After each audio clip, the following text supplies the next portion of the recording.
Hello, everyone. We're back at it again at Hope Hill Center. We are here with our guest, which is Sister Hilda De Beers. Thank you for coming, Sister Hilda. You're welcome. Much appreciated. We are here going to be talking about, your experiences in um, being a nurse at a facility in the hospital. But before we get into that, I would actually like to ask you, how many years have you actually been a nurse? I think to be honest with you, I've even lost count of how many years I've been, but it's over 25 years being in the nursing profession. 100%. So, tell me something, right? How has your experience actually being a nurse been? I think when I started being a nurse, I was sort of fumbling. I didn't know whether this is what I wanted or everything. Hence, I was jumping from one category of nursing to the other. But then I think at the end of it, I finally found my niche and I really clung onto it. I've worked in a hospital setting where I was looking after acute patients. And by then I felt, no, Hilda, this is not for you. You can't do bedside nursing. And I decided to go back to school. But continuing on the nursing profession, I did my nursing administration and nursing education. So I ended up working in a nursing college as a lecturer. That I thought was now I'm comfortable here. As time goes on, I felt, again, I need to change. Yes. And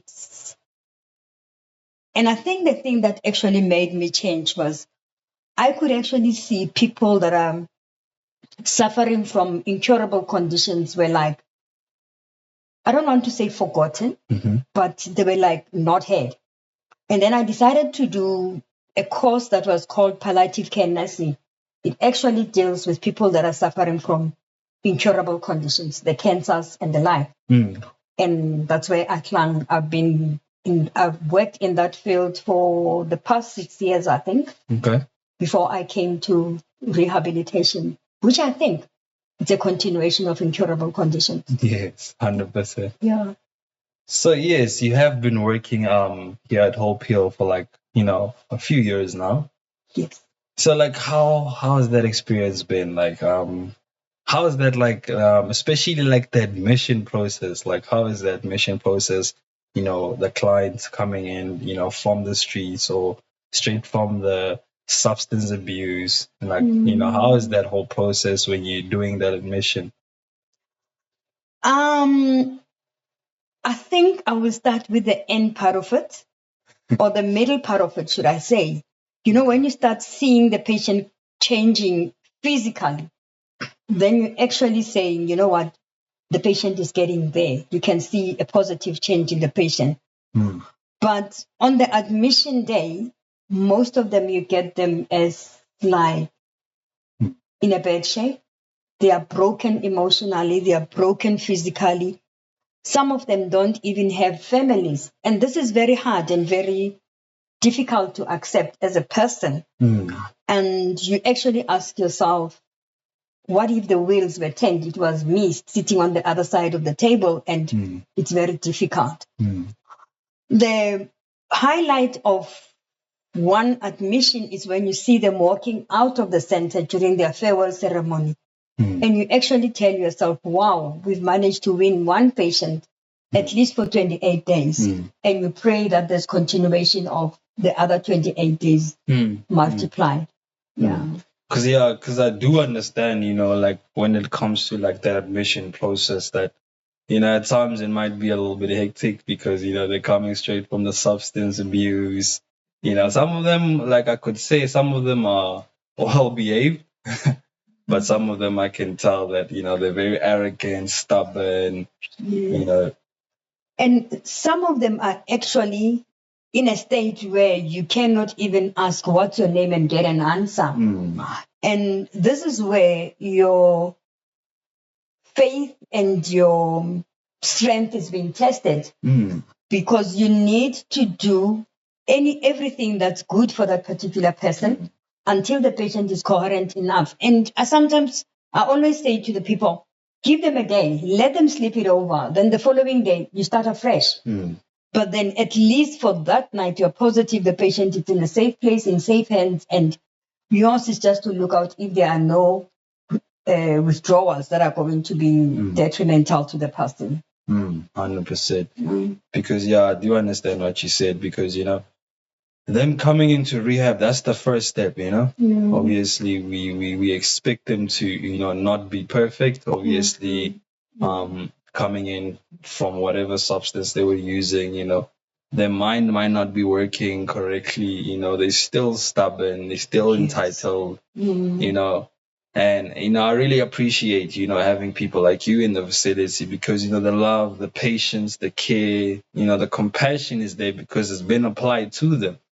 And especially when they come through, even if they give you a hard time, you still love them. You still give them, the care, the patience, the compassion. So I really appreciate that. Thank you very much, BK. Yeah, and I am gonna go through that transition with you because, from them coming in, like you said, coming in from the streets or whatever condition they were at, probably the alcohol abuse, the substance abuse, in that 28-day period, you get to see that transition, but that's like day by day, and, from them coming in like this and then them leaving after 28 days. Can you make examples of, like, on those few days, like, or during that period, how is that transition, Okay,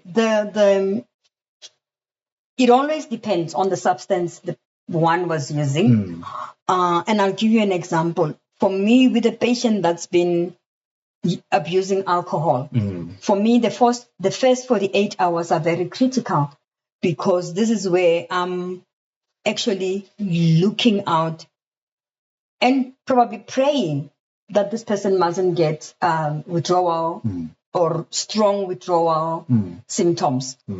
And then you get, on the other hand, you get another one that was abusing nyaupe, cocaine, and you're also looking out and saying, you know what, if he starts with the abdominal cramps, this is going to be something else. But then also this gives you time to prepare in accordance with the type of patients that you've got at hand. To say, you know what, it's an alcoholic, this one might get seizures, so let me start preparing this and this to be ready. It's somebody who might be having cocaine, nyaupe withdrawals. I must have my methadone ready. Do you understand? So those are the things that will take you through. And then immediately after 7 days, you say, oh, thanks God, probably nothing has happened. If nothing didn't happen anyway. But from there, we stop the detox medication that you were giving, and then they continue with, if they are on any chronic medication, you continue with their chronic medication, and they follow the program in the center, and that's it. And like, how does that actually make you feel? Because you get some of them coming in like they were, and by that time when they leave, like, how does that make you feel? Like, that whole transition of that. Very hard for you to let go of them, because some of them, I think, at the extremes where you find, if it's a younger person, like on the 18th and the 20s, you really feel what a waste of life. You feel sorry for this one. You really feel like cuddling this little thing and saying, what were you doing? What has life done to you? And all those things. And on the other extreme end, you find this old lady abusing painkillers. And you say, my goodness, old woman, what are you doing? Why did you start this? But then unfortunately, life happened. And that's why this person finds themselves in that particular situation. And it really breaks your heart. It does, because especially with the prescribed medication, to break them off that, it's something very difficult. And if this is somebody who is an adult, who is aware of what they wanted to do, and to change their ways at that age, it's very difficult. Honestly, very difficult. But we try, and then when they walk out, we actually say, thanks God, there's another life saved. There's another child out of the streets in alone under the bridge or in no shelter places. And yeah, but it makes you feel happy. Connection and bonding, sometimes the bonding is very strong, very strong that you feel, oh my word, I wish I could have a blanket and put this one on my back and keep him on my back forever. But yeah, there's quite a few of them. Yeah, 100%. Yes. Because it's over that period, they get to, build that bond with you because, in that process, you're the first person that's doing that process. So you witness it, from how they came and, while they're still in there, they get to build some sort of bond with you and you also bond with them and, it becomes a little bit stronger. And then, when they transition out to the outside world and you see them well and, doing what they're supposed to do, if the relationships they had with their family was a little bit broken, you get to witness that, the connection coming back together, them being healthy, the mindset becoming well. It's a really beautiful thing. I can't lie to you that because I have experienced that to some extent. Because I was once one of the products, to some degree, as I've known you for years, and And you're one of those that I've bonded with, Nick. 100%, to some degree, because um, the expression that you gave me, and after a few years not seeing you, that was priceless. Oh, thank you. I don't know if you can tell them about that. Just a little bit of when you saw me after a few years, yeah. The truth is, I think we spoke about when they were telling us that BK is going to join us here. And I was like, BK, the BK? And then they said, yeah, BK. And then I said, Police, am I right? I sort of even know where he lives. And, but I remember the BK that came in and the BK that left just a few days before the session. But when I saw you the first day when you came back, I really didn't believe it too. I couldn't believe the transformation. I mean, who is this gentleman? And I was like saying, wow, miracles still do happen there. Because honestly, I wish I took a photo that time and do a comparison. Nobody would believe me. Before and after. The before and after, yes. Yeah, so they are but that was very priceless also. But I really do appreciate, the work that you do here because, it really does play a huge part in people's lives. To me, when I look at it, it's not just a job, it means more than a job, because, there's a lot of sacrifices that comes with that, there's a lot of extra things that you do outside of, the work that you're supposed to do. So that's why I really do appreciate that because I still remember a lot of time was put in me because I was the stubborn one, Oh, wow. So yeah, I really do appreciate that because it did play a huge part in my life. And I'm glad you turned out to be this BK. Thank you so much. Yeah, I'm just gonna ask you again, between the rehab experience, and the hospitalization experience, can you tell me a little bit of how it's been between the two, which one do you actually feel like you fit more into between those two, or just how it's been between the two? I think, and I'm not saying it because I'm here. Yeah. I think with the hospital, it's a good thing. You see a patient, you treat a patient, and the patient goes home, it's well. But one thing that I don't get, or I didn't get at the hospital, was we didn't have that time of bonding, getting close to the patient, getting to know the patient, that personal touch, that personal talks. We didn't have that. I don't know whether because the reason was is it the numbers of the patients that were in the unit, or it's because the patients were coming in short stay and they were gone.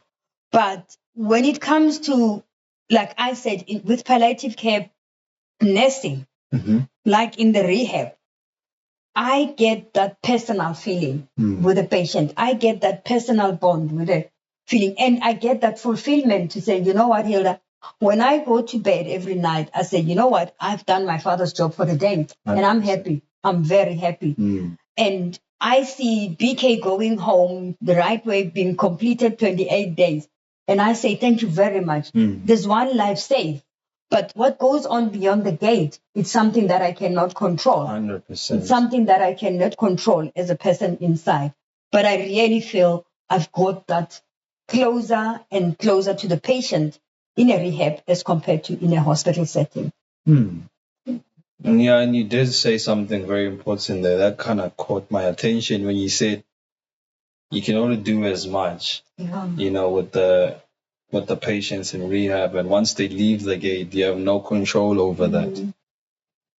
That's one of those things in life where we can only do as much, but when they come in, we give them the help and try to push them to that extent to the best of their ability, and then after that, we watch them flourish, let them do their thing, if they need help, we are here. And if there's one thing, there are so many patients that have been through our doors and our gates that I've met. It could be in the mall, or I remember one time I was driving at the robot. Now here's a man opening a window quickly. Hey, Mama Hilda. And I was like, and then who's this? When I look, PK, I promise you, I nearly jumped out of that car. The excitement to see one patient still healthy after so many months, it's really so fulfilling and so comforting to say, at least there's one person who's still clean. And it really makes me feel fulfilled. 100%. Even if it doesn't help everyone, but that one person that you meet does something. Wow. Yeah. Yeah, 100%. Yeah, thank you so much, for sharing your experience and your knowledge. I hope it did help someone out there. Even if it didn't help a lot of people, if it only helped one or two people, that's more than enough. That's more than enough. The information that was shared today. Yeah. So I am going to close the podcast. Thank you again for coming. Pleasure. I really appreciate that. Thank you for having me. 100%. So I am going to close the podcast. If you want to visit our website, it's www.hopehealcenter.co.za. Please like and subscribe to our channel. And we'll see you guys next time. Bye.